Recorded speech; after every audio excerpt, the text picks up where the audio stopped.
Hello viewers, in previous class we have read about plateaus, types of plateaus, definition of plain. Today let's see the types of plains. On the basis of formation, plains are divided into three categories, that is the structural plains, erosional plains and the depositional plains. So at first we discuss about the structural plains. Plains that lie near the coast of a sea are called structural plains. Due to some endogenetic movement, large, broad, flat areas of the sea floor are raised and appear on the surface. So, what is the characteristics of this type of plain? This type of plains are very flat and broad. Okay. Now come to the next point, that is the erosional plains. The erosional plains are created by the work of erosion. What is erosion? It's a process by which the surface of something is gradually destroyed through the action of wind, rain, etc. Erosional plains are the result of the erosion of mountains, hills, and plateaus. The eroded material is brought down to a low level by the work of wind, rivers, rain, moving ice. Moving ice means glacier. The last division is depositional plains. Depositional plains are created by the work of deposition. These type of plains are formed by sediments brought down on a large scale by natural agents like moving ice, water, wind, etc. Okay. Now come to the next point, importance of plains. Plains have always been the areas that support large population. For example, Indo-Gangetic plain. It's a very dense populated area.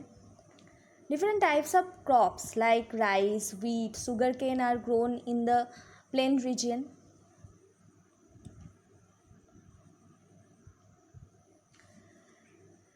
Large towns and cities are located mostly in the plains. The scope for industrialization is much more in the plains than the others hilly region. Now come to the next point, that is the minor landforms. At first, islands. An island is a piece of land which is surrounded on all sides by water. India has two groups of islands, the Lakshadweep Islands in the Arabian Sea and the Andaman and Nicobar Islands in the Bay of Bengal. Okay, so come to the India map. Just follow the southern part. The left hand side Lakshadweep Island in the Arabian Sea and the right hand side Andaman Nicobar Islands in the Bay of Bengal. And Sri Lanka is an island just south of India in the Indian Ocean. Okay.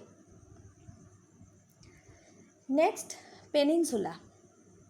What do you mean by peninsula? A peninsula is a piece of land that is surrounded by water on three sides and joined to a large landmass.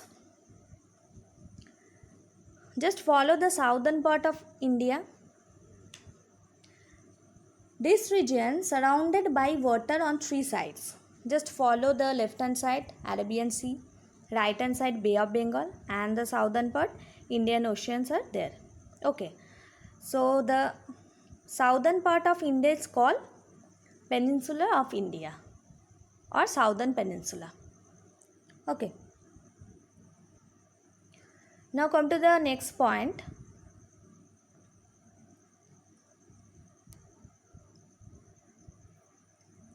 That is the isthmuses. An isthmus is an elongated narrow piece of land with water on each side that joins two large land masses. For example, the Isthmus of Panama joins the North America and the South America. Just follow the picture. The northern side North America and southern part South America.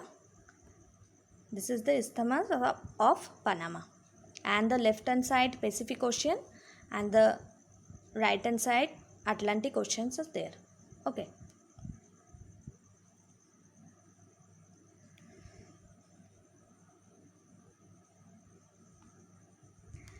Landforms and people. It means, what are the relation between the landforms and people? There are many ways in which landforms affect humans, such as when there is an earthquake or a volcanic eruption which causes loss to human life and property. And the landform also influence the weather condition. We all know the temperature decreases with the increasing height, so the mountainous region is too cold than the plains region. And the landforms affect the climate, which affect the farming. So it's very difficult to cultivation of crops in hill region, whereas it is very suitable in the plain region. Okay. The next point is the influence of India's geographical features on shaping its history. India is almost as big as a continent, and it's bounded by the Himalayas in the northern side and by sea in the southern part. The mountain passes along the northwestern part of India acted as a trade route through which many groups came into the country. And India is a land of rivers. People prefer to live near the river area such as Ganga, Indus, etc. because availability of water and very fertile land, which provide the tremendous scope for settled life, where in ancient age civilization flourished. So if we read on history and geography in this year, we'll realize the great influence of geography on the history of our country. Okay. Thank you. Have a good day.